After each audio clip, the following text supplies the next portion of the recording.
Don't ask me how this came into fashion.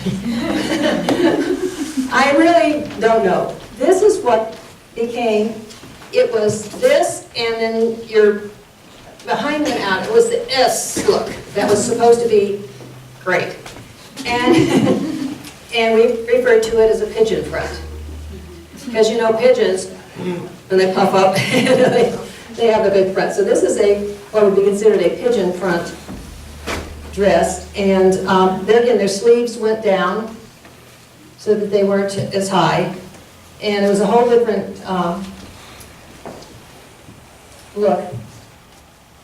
And this particular one, it's velvet. And they used a lot of just ribbons and a few edgings because they would just put more and more things together. In other words, this is a piece of tape that they would have put across it. They would add it and made the tape goes up here through the crochet up in here. And there's and on the sleeve. So they did, when they embellished things, they kind of made their own thing, did their own, you know, this is how many? 3 or 4 different widths. So that was how you made something a little different. It didn't cost a lot more because you're just taking ribbons, pieces of material, and doing them over and over. Also, while I'm down here with her dress, if you look at the bottom of this is completely lined. And it's a really good example of when we look at thinking, oh, they're dragging their dresses around. What you would do is you would have velvet or something heavy on your hem, and it would stick out just an 1/8 of an inch, 1/4 of an inch. So when you were dragging on the ground, you're dragging this. So if something happened, like say the back or it got too used, you could just simply take it off. This little piece of material would come off. And sew another piece on to protect your hem. And here again, they still have the skirt having some gathers and stuff to it, but not as many. And what really cracks me up is when you look at these, when you make a dress like this, you don't do the waist until the end. So what you do is actually hem the dress first. That's how you get that beautiful, because they double, you know, fold it and turn up your hem. That's how you get that curving things in it.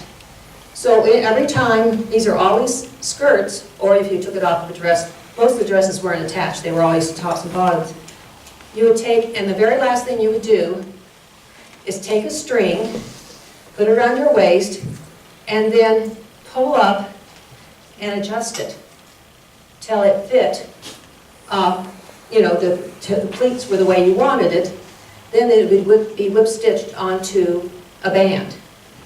And I got this one piece skirt that had the band on it, but in the front the material was really, it had this really big band inside.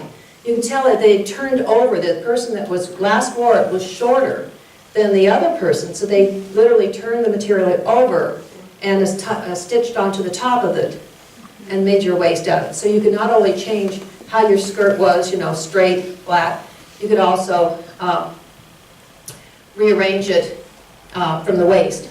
So, and I can see that where you hand-me-downs, somebody else changed the waist in. So we've got our pigeon here.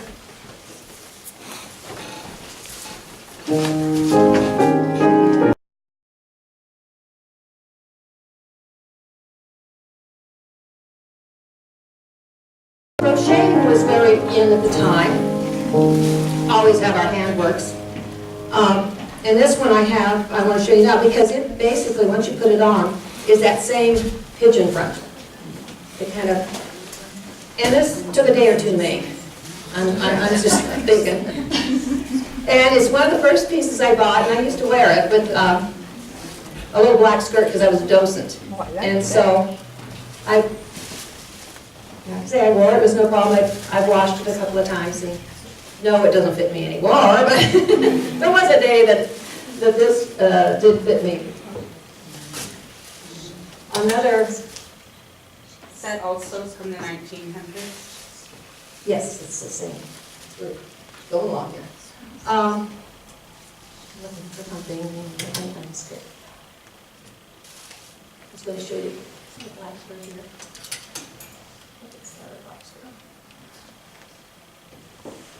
I'm sorry, I'm dealing with black. Most of the things are black. I always wanted things that are colored. After we had this getting thinner and thinner and thinner at the turn of the century, and it's hard because things overlap. So I mean, it's 1910, 1915, 1898. Went to what we consider, it's kind of like a Gibson girl, and it was just a basic black skirt, kind of A-framed, we call it a walking skirt. Had a little bit of, in the back, there might be a little teeny, small bustle in it to make it a little more exciting. Yes. But this is the type of thing that if you weren't doing your daily chores like in these dresses, then you would be wearing a skirt and a blouse. And if you look at any of the old pictures that we have over at the museum, they're always the skirt, the white blouse, and the hat. Let's see. Give me the blue hat again. It's still the same. Let's work on it. But anyway, it was the hat, the black, and probably some little black boots there, which we'd seen before. These, even though there's a lot of strings and a lot of eyes, and they're still easier to put on than the have to use the little shoe buttoner.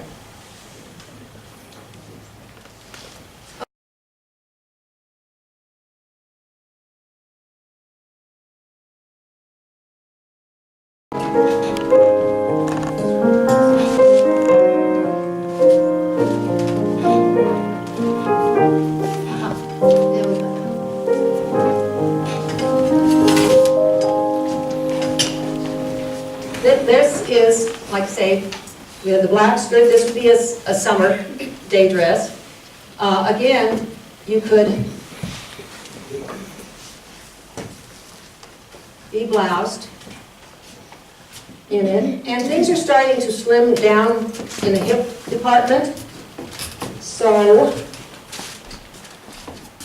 you'd be going to a different type of corset.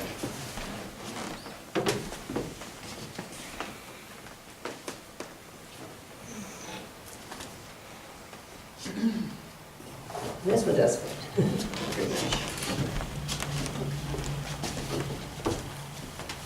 Oh,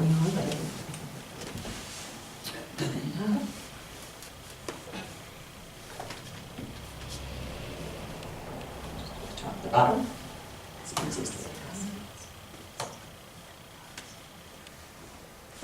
Obviously, fitting between. And this one, this is a size 8. Supposedly this mannequin. My things over there wouldn't even fit on this 8. They were that one's too big because that's the 22. This is more like the 24 to 26 inch waist. As you can see, when I first bought this, I bought it brand new in the box, but new old stuff new. And I had to I took about an inch and a half off each side, so it would make it. Because right now, this really doesn't fit her because it's not doing anything for it. It's really too small. I mean, too big. So what she would want, a person like this, you would want more of an opening in it so that you could actually pull it tighter and wear it. Now, this is going into a longer line. See? When you've got the big hoop skirts, you don't care. From here down, who cares, you know? You can look any way you want. But when you start going into these, then you're into trying to keep this line going because their straight skirts are going to come in. And as far as Gone with the Wind and putting the corsets and stuff on, it's just like there again. Maybe Lady Gaga or somebody would wear it really tight. My grandmother was not silly. You know, you wear one, but it wasn't, you only wore it as tight as you felt comfortable with. And maybe around the house you wouldn't have it very tight, but if you wore a special dress, just like when you dressed up, because ladies, see, a lot of people don't. When we were young and there were formals and we had, how many people had, quote unquote corset or, long line bra? Yeah. Yeah, same difference, and a girdle. So we're going to get to that later, but same difference. So, yeah, they're marvelous. That's what they do when you have back problems. They give you the knees. needs. But except that, you know, they get them with a prescription and they're paid for, you know. So anyway, that's the era that we're coming into with this pigeon top here. And take that one and then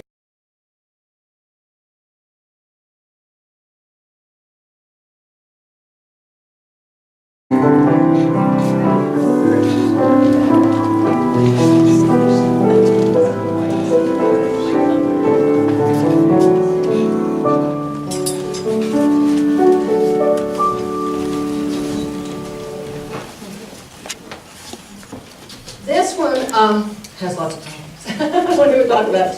But then again, like I say, because I found this in a trunk I purchased somewhere, and it was all in pieces, meaning it was someone who was working on something that had the pins in it and everything, and they were going to get back to it, you know, and it ended up being folded and into a trunk. So I got out of this trunk with straight pins in it and everything else. This is the next thing that came in the 1910 era. Do we have the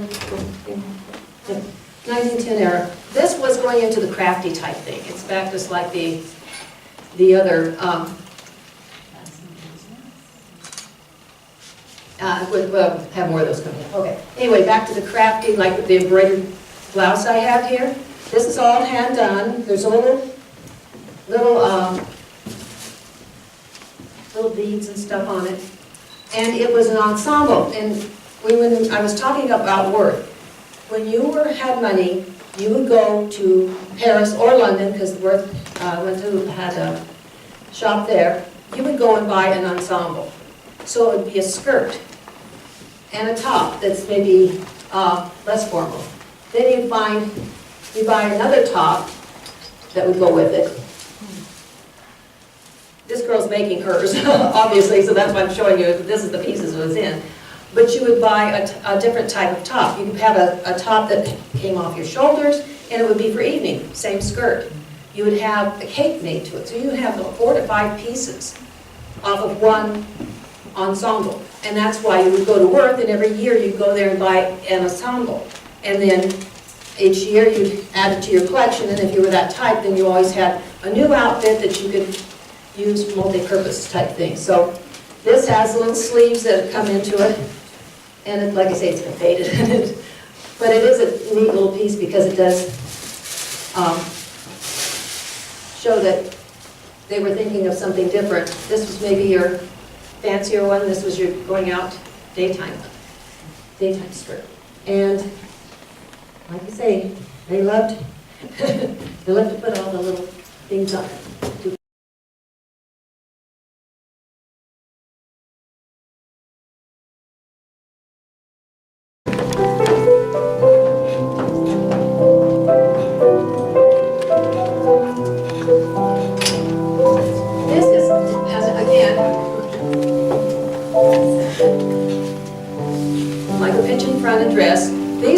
To see that they call them lingerie dresses because it's out of lawn material and it's really delicate. And this is, you know, they had machine embroidery and things. This is when the Industrial Revolution was really in the way, and you could buy this type of dress, and everyone had one. Now we have, over at the museum, they have several of them. Does anybody have had a friend or, I mean, a relative or anybody that had one in some of these lawn type dresses?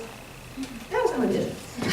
Anyway, this was really common, and they're not wedding dresses. Everybody, oh, they're wedding dresses. No, they're not. In the summer, you wore a white dress. And again, if you go over to the museum, this is beginning the era of our people here, when the county really started growing, and in, turn of the century, more people, the farmers who came that were, barely making it, now their farms are established, and they would have picnics, and picnics were a big thing. May Day was a big thing. May Day, I had a picnic, matter of fact, out on George's Creek, because there's a whole story on how they used to go out to George's Creek and have a picnic. And there's pictures at the museum with these summer dresses, and everybody had a couple of them. And I'm sure now with the fun little buttons down the back, those I still have trouble trying to figure those out, how you get all those buttons taken care of. But they would wear underneath this, if they were wearing their shift or even something like this underneath, you were covered, and you'd have a corset underneath. So you really, you really didn't see through it. It wasn't as see-through as one would think. Everybody looks at it and thinks, woo!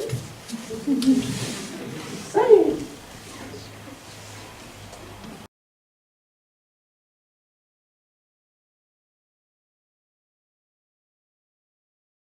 It was about this time that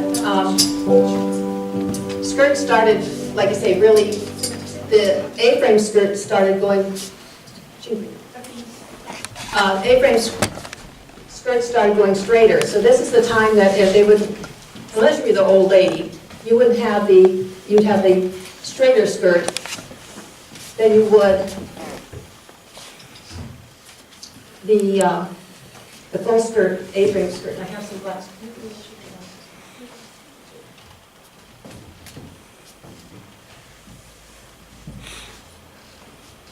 And so there again, same thing, different era, black skirts, white blouses. And so this was going into a straighter, they were longer, and they were coming into the time where they're going to be coming into the roaring 20s and everything going to hell in a handbasket, so to speak. This again, I call it my tablecloth dress, or antimacassar dress. Again, this goes along with the purple one, where they would have used their handmade laces and things.